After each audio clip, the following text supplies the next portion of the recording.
Балет «Дорога лебедей» в 2020 году стал настоящим подарком к столетию образования Чувашской автономии. Постановка была поддержана грантом главы Чувашской республики. Музыку к постановке написал современный композитор Андрей Галкин, уже знакомый зрителям по балету «От тела рождения легенды». Это волшебное погружение в мир национального эпоса, сказок и легенд. Главные партии в постановке исполнили заслуженная артистка Чувашии Анна Середина, лауреат Государственной молодежной премии Чувашии Дмитрий Поляков и Милана Ишуткина. Теперь авторский коллектив выдвинут на соискание Государственной премии Чувашской республики в области литературы и искусства. Это музыка, которая не звучит ни в одной точке земного шара, движения которых нет ни в одном национальном танце. Все это «Дорога лебедей». Кто-то уже называет балет Чувашским лебединым озером, а кто-то просто гордится тем, что у нашей республики есть свое культурное богатство.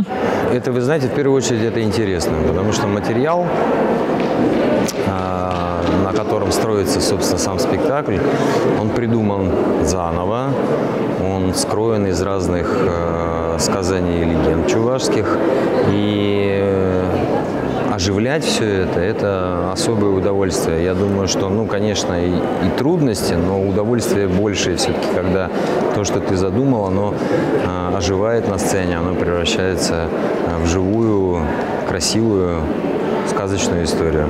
«Дорога лебедей» – это волшебная история. Она случилась тогда, когда солнце и луна всходили и заходили, когда им вздумается. Звезды зажигались и гасли по воле случая, а небом владели белые птицы. Ну а солнечный свет Хивель много лет согревал и будет согревать землю своим теплом. Решила как-то раз в темную ночь лесная ведьма Сехмет устроить ловушку белым птицам. Но добро и жизнь всегда торжествуют над злом.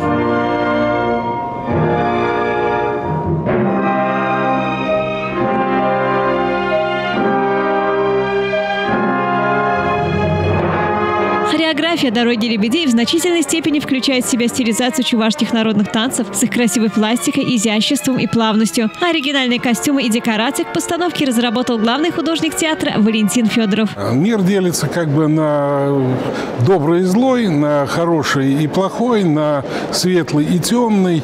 И как раз, надо сказать, всю эту нечисть, ее, как правило, всегда добрый, хороший мир, он как бы не настолько интересен, а зло, оно всегда выразительно, оно всегда более интересно, но в любом случае на контрасте вот этих двух стихий и, собственно говоря, строится и сказка, и, наверное, весь наш мир. Но молодые зрители от 14 до 22 лет всегда могут посетить театр по пушкинской карте.